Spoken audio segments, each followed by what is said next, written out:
González, jurista y constitucionalista. ¿Cómo le va, doctor? ¿Qué tal, Toño? ¿Qué tal? Buen día a la audiencia, ¿cómo están? Pues muy bien, aquí más que listos y pendientes para analizar esta nota. Ayer la Suprema Corte de Justicia determina ordena al Instituto Nacional Electoral que organice la consulta de revocación de mandato del presidente de la República. Perdón que me vaya directamente con la pregunta, pero es lo que la gente quiere saber. ¿Esto significa que ya es sí o sí que la consulta va? Sí, Toño, la verdad es que la Suprema Corte únicamente le está diciendo al INE que haga su trabajo. Y es muy importante, Toño, que la Suprema Corte establece que el presupuesto que se le ha asignado es suficiente, 1.500 millones. Yo creo que es muy razonable que con esa cantidad el INE pues pueda comenzar los preparativos de la revocación de mandato. Y como dice el presidente, más allá del resultado, si se va o se queda, el precedente constitucional es muy relevante porque le da la oportunidad a la gente que pueda expresar su opinión sobre un poder ejecutivo que está gobernando bien o que está gobernando mal. O sea, más allá del resultado que pueda tener la revocación de mandato, yo creo que lo importante es que se fortalece un mecanismo único que además no existía en el sistema constitucional, nunca ha existido una revocación, nunca le han preguntado a la gente si quiere continuar o no siendo gobernada por un gobernador, en este caso por un presidente de la República, y ese es el precedente constitucional que tiene que marcar una nueva ruta de la participación política en México. Entonces, la Suprema Corte le dice al INE, tú no puedes suspender los derechos políticos electorales, no están a tu disposición, tú no eres el dueño, tú no tienes el monopolio de los derechos políticos electorales. Por lo tanto, con el presupuesto que tienes, con esto es suficiente para que lleves a cabo la revocación de mandato. Y mucha gente ha expresado, Toño, sus ganas de participar y además que lo harían voluntariamente. O sea que el INE no tiene que ir a buscar a nadie, no tiene que gastar dinero en organizar capacitaciones, porque es un procedimiento además muy simple. Es si el presidente se va o se queda, no tiene que capacitar más allá de lo que de las personas, de los funcionarios que ya tiene el INE. Entonces, yo creo que la Suprema Corte es muy congruente con lo que dice el artículo 41 de la Constitución y también con esa necesidad que tiene el pueblo de participar en las decisiones políticas fundamentales, Toño, como esta. Doctor, y con esto le pido a mi compañero don David el Grande que nos grabe. Doctor Isaac de Paz, el presidente López Obrador fue claro esta mañana que todavía existe un proceso. Eso lo informábamos desde muy temprano. Y esto es algo que tal vez el público de Sin Censura no entienda a totalidad. Yo no lo entiendo a totalidad, ¿no? En efecto, usted nos plantea cómo es que la Suprema Corte lo único que está haciendo es decirle al INE que haga su trabajo. Sin embargo, esto sucede después de una impugnación, después de una controversia constitucional en la que dos ministras son las que determinan que el INE tiene que hacer su trabajo. El presidente López Obrador esta mañana hablaba de todavía un proceso. ¿Se viene todavía un proceso en la Suprema Corte de Justicia para satisfacer este postulado de exigirle al INE que haga la consulta para la revocación de mandato? Sí, mira, Toño, la controversia es un procedimiento constitucional en el que un órgano, en este caso la Cámara de Diputados, se queja ante la Corte sobre otro órgano constitucional, en este caso el INE, y lo que dijo el INE en ese acuerdo en el que determina posponer o suspender la revocación es contrario a todas las reglas constitucionales sobre la democracia participativa. Entonces, esta suspensión de este acuerdo del INE, en donde impulsa a la Suprema Corte el procedimiento de revocación, ya es un primer round que ya ganó la Cámara de Diputados, y yo creo que la Suprema Corte va a decidir en ese sentido. Es decir, la Suprema Corte incluso ya le dijo con qué presupuesto cuenta el INE, por lo tanto ya anunció la Suprema Corte, digamos, una decisión preliminar en la que señala que la revocación tiene que ir para adelante. Entonces, más allá de lo que pueda tardar esta revocación, este procedimiento, perdón, que será como de un mes y medio, ya la Corte, en este primer round, digamos, ya le dijo al INE que tiene que hacerlo, o sí o sí. Entonces, yo creo que la decisión de fondo va a ser igual que esta, que el INE cuenta con suficiente presupuesto, que es obligación constitucional y que no puede suspender los derechos político-electorales de los ciudadanos y las ciudadanas mexicanas. Entonces, yo creo que se va a resolver en ese sentido. Le pido otra vez a don David que nos grabe para esto, doctor, porque hay otra pregunta que tal vez le preocupa al público de Sin Censura y a muchos mexicanos y mexicanas de a pie. ¿Qué puede hacer ahora el INE ante esta determinación? ¿Ya el INE podría todavía oponerse?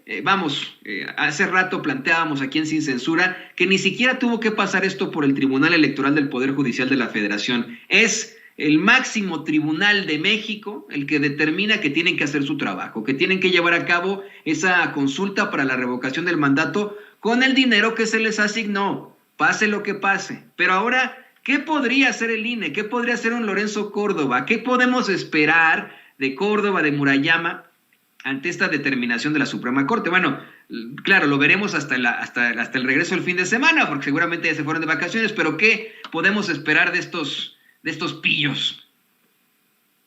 Bueno, mira, Toño, es la Suprema Corte y es el más alto tribunal de México, está muy por encima de la Sala Superior del Tribunal Electoral. No es una cuestión electoral, es una cuestión constitucional. Tiene que obedecerla, punto. Fin de la historia. O sea, el INE, esa mayoría de consejeros que votó en contra de seguir con la revocación, tiene que obedecer. Si no, estarían incurriendo en un desacato. O sea, ya no tiene salida el INE. Ya no tiene salida. No puede decir que no puede oponer ese pretexto presupuestario, tiene que seguir adelante con la consulta. Ya no tienen ninguna chicana pues en el bolsillo, ya tiene que obedecer lo que dijo la Corte. No me veo yo desobedeciendo a lo que diga la Corte. Yo creo que el INE sería muy temerario, muy absurdo que desobedecieran a la Corte. Yo creo que van a cumplir y pues que sea por el bien de la democracia. Realmente se han encaprichado con este tema del dinero, pero en realidad creo que es muy sencillo llevar a cabo el procedimiento de la consulta. El INE tiene la capacidad, tiene muchos convenios con los órganos electorales de los estados que ordinariamente están trabajando, es decir, no se requiere presupuesto adicional. Entonces el INE tiene que obedecer a la Corte, punto. Y ya para terminar, doctor, le pido también con esto a don David que nos grabe. Le hemos preguntado una serie de cuestiones jurídicas, de situaciones con las que nos puede usted explicar como doctor de la ley, como jurista, como constitucionalista, qué es lo que procede, qué significa ante esta determinación de la Suprema Corte de que el INE tiene que cumplir con la revocación del mandato. Pero hace falta también su opinión como mexicano, también como experto sobre esta consulta de revocación de mandato. ¿Usted qué opinión tiene ante pues las declaraciones, por ejemplo, de un Instituto Nacional Electoral que se opone abiertamente al caso, la defensa que le hacen los medios de comunicación tradicionales, la defensa que le hacen los politiqueros y el clamor del pueblo que busca una revocación del mandato a pesar de los pesares?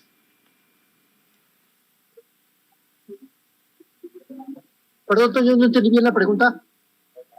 Solamente queremos saber su opinión, doctor Isaac de Paz, ante precisamente su opinión como mexicano, más que como constitucionalista, como experto, su opinión como mexicano ante estas estratagemas de oponerse constantemente a la revocación de mandato y el clamor del pueblo de que exista a pesar de los pesares, porque se ha planteado una y otra vez, ¿no? Se han planteado una y otra vez los contras a esto, una serie de postulados y de argumentos vacíos en esos medios de comunicación tradicionales con los mismos de siempre, y entre estos está el hecho de que si se necesita de una revocación del mandato es cuando el pueblo lo exija, ¿no? Exija remover a un mandatario. Sin embargo, es claro que entre el 65 y el 70% de los mexicanos están a favor del presidente López Obrador. Uno de sus argumentos, de los opositores, es que no es ni siquiera necesaria ante este tipo de situaciones, pero es mi opinión, por ejemplo,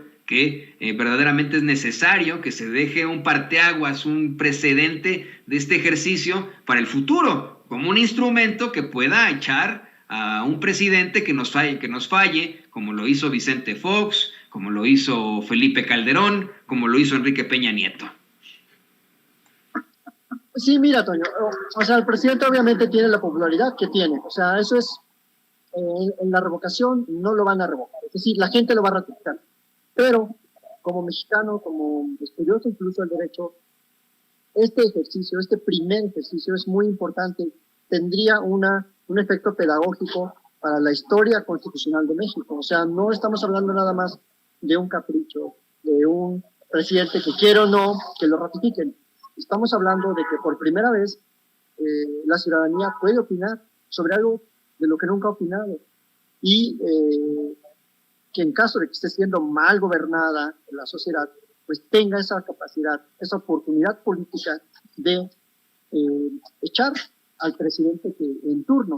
Entonces, esa es la razón, más allá de la popularidad, más allá de que obviamente no va a perder la revocación del presidente.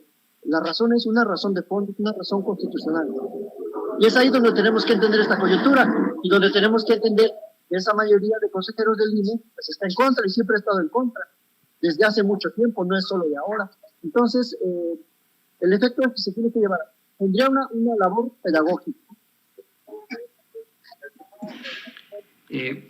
Ahí está el doctor Isaac de Paz González, jurista, constitucionalista, y bueno, una voz que hoy nos explica qué significa esta determinación de la Suprema Corte de Justicia y que también nos da su opinión como mexicano. Doctor, muchísimas gracias como siempre, espero verlo muy muy pronto y si no nos llegamos a comunicar antes de las fiestas, le deseo una excelente Navidad, excelentes fiestas para usted y para su familia.